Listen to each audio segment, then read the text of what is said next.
January, February, March, April, May, June, July, August, September, October, November, December.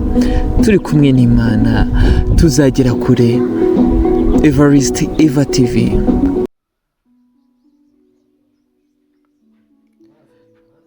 Muhawe ikaze mwe mudahwema gukurikira Evariste Eva TV umunsi kundi, ngira ngo nkuko mumaze kubimenyera Evariste Eva TV tubagezaho ibiganiro bitandukanye, n'ibiganiro byerekeranye n'inkuru zitandukanye, ariko twibanda ku biganiro byerekeranye kuyobokamana.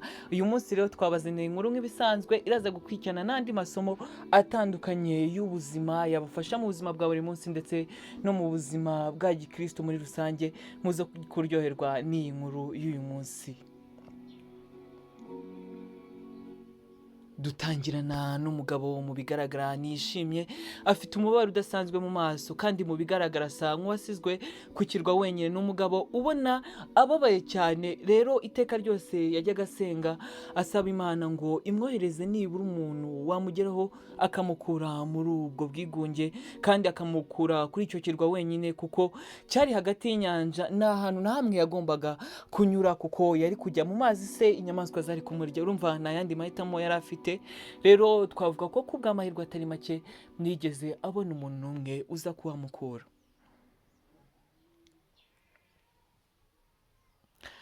Nyuma y'amezi atari makeya uyu mugabo rero yaje kwitekerezaho, abona ko nta yandi mahitamo afite, abona ko akwiriye gushaka uburyo bwo gukomeza kubaho kuri icyo kirwa.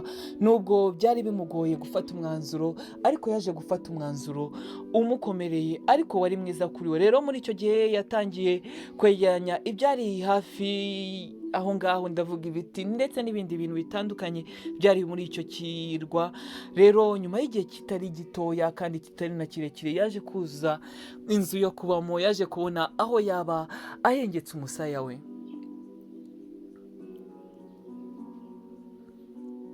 Ni mu masaha ya nimugoroba, umugabo avuye gushakisha amafunguro nk'ibisanzwe ku mugoroba, ubona afite akamwenyu mu maso, nuko agihinguka hafi y'inzu yarumiwe.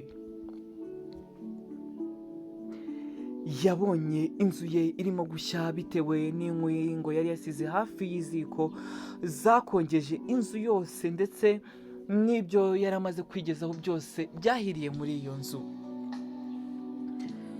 Nuko nta yandi mahitamo uyu mugabo yari afite, amarira yatangiye kuzenga mu maso, agira agahinda kenshi, mbese ubona abuze uko yifata, atangira kurira, ubona abuze amahitamo, abuze uko yifata.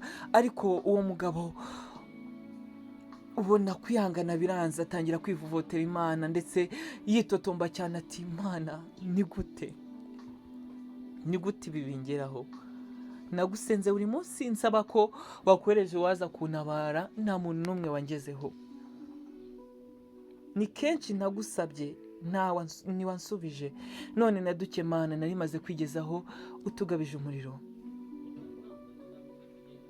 Nuko mu gihe apfukamye ari gusenga, yaje kubona ubwato buza aho yari ari.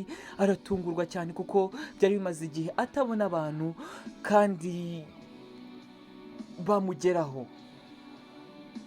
Nuko umugabo wacyumiwe baje kumugeraho atabarwa atyo, kuko yagiriwe impuhwe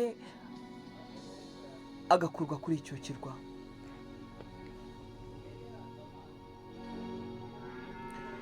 Uyu mugabo mu bigaragara yageze ahantu heza, kuko mu bigaragara yarahiriwe, yarazanze umutse muri make. Rero yaje kubaza umusare ati, se ubundi mwabashije kongeraho mute ko nzi ko nta muntu n'umwe wari uzi ko ndi hano, nta muntu n'umwe pe? Nuko aramusubiza ati, umwotsi niwo watweretse ahangaha, nuko twawubonye tuza kureba ibyabaye dusanga ni wowe urimo. Rero twagombaga kugukiza, cyari igihe cyawe cyo gukira.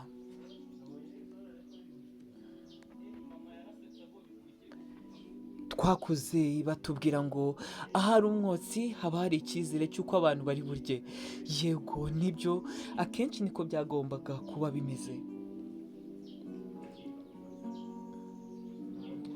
uwo mugabo yuzuye ibyishimo atangira kuvuga ati nakundaga kurakarira ikibaya cy'ubutayu nashyizwemo njyenyine, gusa ndashimira amapfa yashyizwe imbere kuko yatumye ndushaho gusobanukirwa Imana kurutaho, kandi nakundaga kubabazwa n'inkuta zikomeye zari zingose, gusa nabonye ko ari wowe ufite urufunguzo rw'izo nkuta zose ndetse rw'ubuzima bwanjye. Nyamara ubumenye ko hari ubwiza cyangwa ubuzima mu bishenjagura umutima wanjye, kandi hari amahoro mu bimbuza amahwemo. Buri cyose kimbaho kuva kuri A kugeza kuri Z wakigeneye igihe cyacyo, kandi buri gihe harimo kungurwa mu buryo bwose, kandi nzi ko ibi byose nyuramo nzabisohokamo nambaye wa mwambaro wera, kuzageza igihe izuba rizava sinzongera guterwa ubwoba n'igihu kiri imbere mu nzira zanjye. Nibutse ko igihe numvaga ngiye gupfa yagaragariye igihe, ndetse iyo umubabaro usabye umutima wanjye numva ugarutse kuri njye ukamembura ugasubiza umutima mu gitereko, kandi menye ko ibyo byose ubikora kubw'ineza n'urukundo rwawe.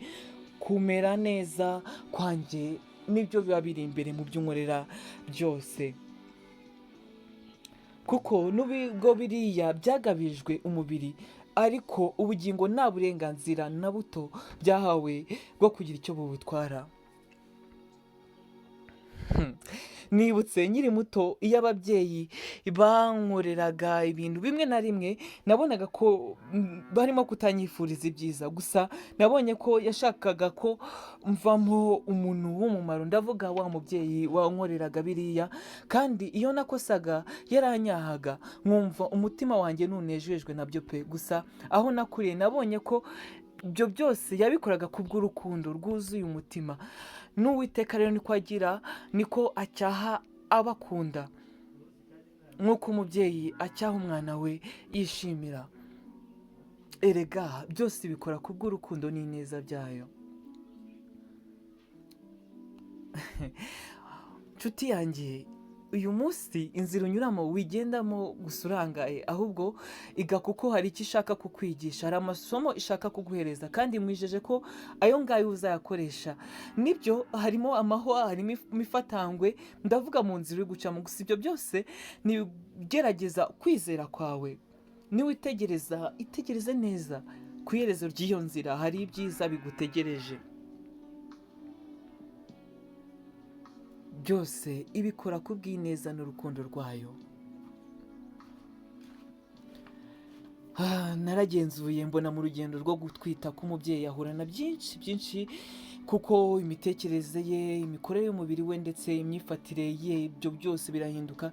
Ni ukuri ni byinshi bihinduka, ibyo byose arabyihanganira, ndetse akabyihanganira cyane kuko aba yiteguye kuzabona ikinezeza umutima we. Ndavuga wa mwana yiteguye kuzabona. Rero ibyo byose arabyirengagiza akarindira, yihanganira ibyo byose kubw'umwana azabona, kandi nzi ko abigeraho pe. Rero byose bikora kubw'urukundo n'ineza yayo. Birashoboka ko hari igihe kijya kigera ukumva ntuzi isi urimo, ukumva urababaye, ukibaza ubundi impamvu Imana igukorera ibyo ngibyo, ukavuga ngo wayi kubera iki? Ariko buriya ibyinshi nutungana uzajya ubona ko ibikora kubw'ineza n'urukundo rwayo. Birashoboka kwikunyuza mu bikomeye, ariko ni ukugira ngo uzagere ahakomeye. Uyu munsi wihangane, uyu munsi ukomere, Imana byose ibikora kubw'ineza n'urukundo rwayo. Wowe yibe hafi nayo izakwegera, ariko nanone uyu munsi urwanye Satani nawe azaguhunga. Erega nzi ibyo nibwira nzabagirira ni amahoro si bibi, kugira ngo mbare mu mutima w'ibyo muzabona hanyuma. niko Uwiteka avuga. Byose ibikora kubw'ineza n'urukundo rwayo. Dufatanye uyu munsi tuvuge ngo byose bikora kubw'ineza n'urukundo rwayo. Twizere Imana bundi bushyashya. Imana ibahe umugisha kubwo gufata umwanya mugakurikirana Evariste Eva TV. Tugusaba utarakora subscribe uyu munsi yikore kugira ngo urusheho gukurikirana ibiganiro tukugezaho uyu munsi kundi, kandi tugusabe nawe waryohe n'iyi nkuru uze kwisharinga, ndavuga uyisangiza abandi kugira ngo bamenye nabo iby'aya makuru meza. Imana ibahe umugisha, murakoze cyane, mugira amahoro.